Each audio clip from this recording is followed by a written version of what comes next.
발성 좋아하고 공부 좀 해보신 분들은 많이 봤을 법한 분인데요. 요나스 카우프만이라는 지금 세계적인 테너입니다. 자, 이분의 발성 특징은 굉장히 깊고 어두운 톤을 사용하는데요. 우리가 성악가 분들이 노래하는 거 생각하면 대중가요보다 더 웅장한 소리를 내잖아요. 근데 그것보다도, 그러니까 다른 성악가 분들보다도 더 두껍고 웅장한 소리를 내시는 분이에요. 자, 그래서 성악가 세 분의 고음 소리를 한번 비교해 볼게요.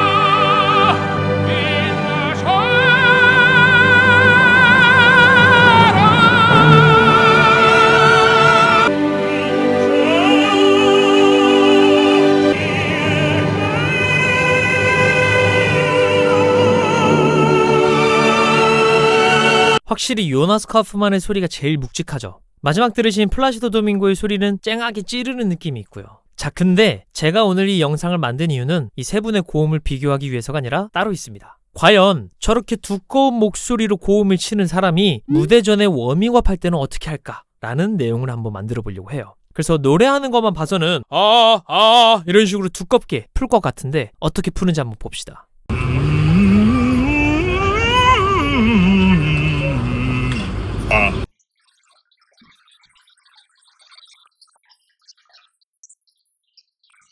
Pre-game warm-up, preparing his equipment for a 3-hour contest with Aida.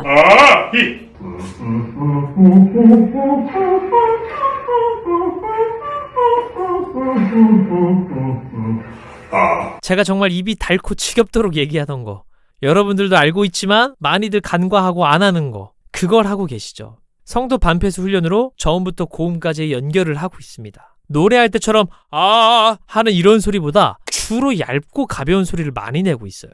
자, 그럼 이 훈련이 왜 좋고 왜 중요한지 설명을 한번 드려볼게요.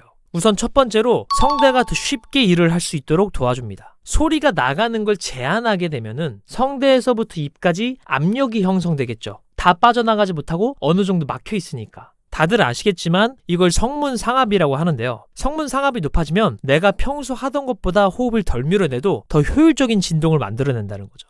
그러니까 유튜브 프리미엄 월 2만원씩 내다가 월 만원씩으로 볼 수 있다는 거예요. 대부분 자기가 불편해하는 음역대로 가면 더 큰 호흡압으로 밀어내서 소리를 해결하려 해요. 근데 그러면 당연히 효율적인 에너지 소비가 아니겠죠. 약간의 비유를 해보자면 이만큼만 힘 줘도 문을 열 수가 있는데 자꾸 문을 열 때보다 힘 세게 주면서 문을 열고 있는 거예요. 근데 이런 행위가 반복되면 어떻게 되겠어요? 팔에 힘을 주고 세게 미는 습관이 생겨서 이 사람은 팔을 쓴다 하면은 문을 열 때뿐만 아니라 다른 때에서도 팔에 힘을 주고 사용하게 될 겁니다. 즉 여러분들이 적절한 성문 상압을 형성시키지 못하고 계속 큰 호흡압으로 밀어내기만 한다면 시간이 지날수록 단순 스케일을 하건 지르는 노래를 하건 조용한 노래를 하건 불필요한 예들을 쓰게 된다는 거죠. 자, 그리고 이 연습이 효과적인 이유 두 번째로는 불필요한 외부군의 개입을 자제해줍니다. 첫 번째랑 연관이 되어지는 건데요. 첫 번째 이유에서 제가 성대 진동을 더 이지하게 만들어준다 했었잖아요. 근데 보통 성대 진동을 쉽게 하는 감각이 없다 보니까 다른 보상작용들이 막 들어와요. 직장 상사가 무슨 일이 있어도 오늘 밤까지 이 보고서를 작성해서 마무리하래요. 그럼 어떻게 해야겠어요? 같은 부서 동료들한테 도움을 청해서 도움을 받거나 혹은 아무도 안 도와준다면 폰트, 컬러, 문단, 맞춤 이런 거 디테일하게 신경 쓰는 건 내비두고 우선 완성하는 데만 집중하게 되겠죠. 똑같아요. 일단 이 음정을 내 라는 지시가 뇌에서 내려지면 나는 아직 편하게 내는 감각이 없으니 주변 애들이 막 도와줘서 불필요한 힘들로 억지로 소리를 내게 되겠죠. 그럼 그렇게 나온 소리는 당연히 건강적으로는 좋은 소리지 못합니다. 자, 이걸 제가 노래 차이로 한번 보여드릴게요. 어떤 게 제가 더 쉽게 노래를 부르는지 여러분들이 한번 보시기 바랍니다. 시작의 푸름에 모든 이름에 네가 새겨져 있을 뿐 낮과 밤을 지나 새벽 속에도 잠들지 않는 아이야. 시작의 푸름에 모든 이름에 네가 새겨져 있을 뿐 낮과 밤을 지나 새벽 속에도 잠들지 않는 아이야. 당연히 첫 번째죠, 이건. 두 번째 거는 첫 번째 고음, 두 번째 고음 어떻게든 낼 수 있어도 가면 갈수록 힘에 붙여서 이어갈 수가 없어요. 자, 여기서 뭘 관찰해 보시면 되냐면요. 어떤 게 성도 반폐쇄를 하는 것처럼 소리가 나가는 걸 제한하고 있는지를 보면 돼요. 제일 쉽게 관찰할 수 있는 게 입인데요. 이 구강의 쓰임 정도를 보면 첫 번째로 불렀을 때가 더 제한적으로 쓰는 걸 볼 수 있어요. 근데 이게 뭐 제한이라고 해가지고 막 힘을 주고 있고 억지로 이렇게 깨물고 있고 그런 건 아닙니다. 움직임을 그냥 더 적게 가져갈 뿐입니다. 이것만 해줘도 소리가 많이 편해지는 분들도 있어요. 자기가 평소 부르던 것보다 2배는 편해지기도 해요. 근데 잘 안 되시는 분들이 훨씬 많으니까 그런 분들을 위해서 제가 2가지 연습법을 추천드리겠습니다. 우선 첫 번째로 설명드릴 연습법은 발음을 웅얼웅얼 하듯 하는 겁니다. 습관적으로 발음을 너무 딱딱하고 정직하게 가져가면 이 저작근이나 혀나 설골근 같은 데에 불필요한 힘이 들어가기 쉬워져요. 그리고 정직한 발음은 입 크기도 커질 테니 적절한 성문 상합의 형성도 더 어렵겠죠. 그래서 발음을 웅얼거리듯이 할 건데요. 발음을 웅얼거리듯이 하면 이 내부의 공간이 좁아져서 성문 상합 형성이 유리해지고 그로 인해 더 효율적인 발성을 만들 수 있습니다. 낮과 밤을 지나 새벽 속에도 하면은 여기 새 했을 때가 방금 이옥시였어요. 근데 하나도 안 지르고 낼 수 있고 체감상으로는 거의 말하는 정도의 힘하고 가까워요.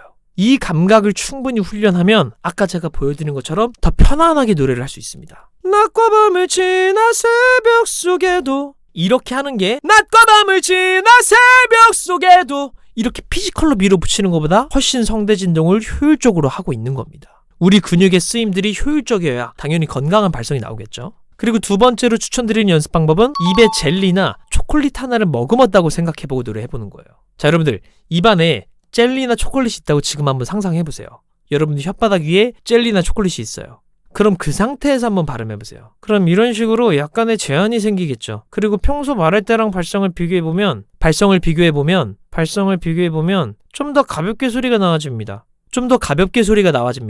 아까는 입 크기로 소리가 나가는 걸 제한해서 발성을 좀 더 쉽게 만들었다면 이번에는 혀로 그 작용을 하는 거죠. 그래서 혀 위에 젤리나 초콜릿 같은 걸 머금고 있다고 생각하면서 부르면 너 때문에 이렇게 산다고 이렇게 굉장히 편하게 소리 낼 수 있습니다. 근데 대부분 이 적절한 제한 없이 그냥 다 열어서 불러버려요. 너 때문에 이렇게 산다고 이런 식으로 부르면 부르는 재미나 뭔가를 쏟아냈다는 만족감은 생길지 몰라도 효율적인 발성 연습이라는 틀에서는 벗어나는 행위인 겁니다. 네, 그래서 오늘은 이 연습법이 효과적인 이유와 또 어떻게 연습해 나가야 되는지 한번 알려드려 봤습니다. 제가 슬슬 감기 몸살 기운이 올라오고 있어서 중간에 시원시원이 제대로 됐나 모르겠는데 아무튼 여러분들이 보시고 궁금하신 부분이 있으셨다면 댓글 남겨주시고요. 피지컬 쓰기 이전에 피지컬을 최대한 덜 쓰고도 노래할 수 있나를 꼭 좀 봐주세요. 정말 아무튼 감사합니다.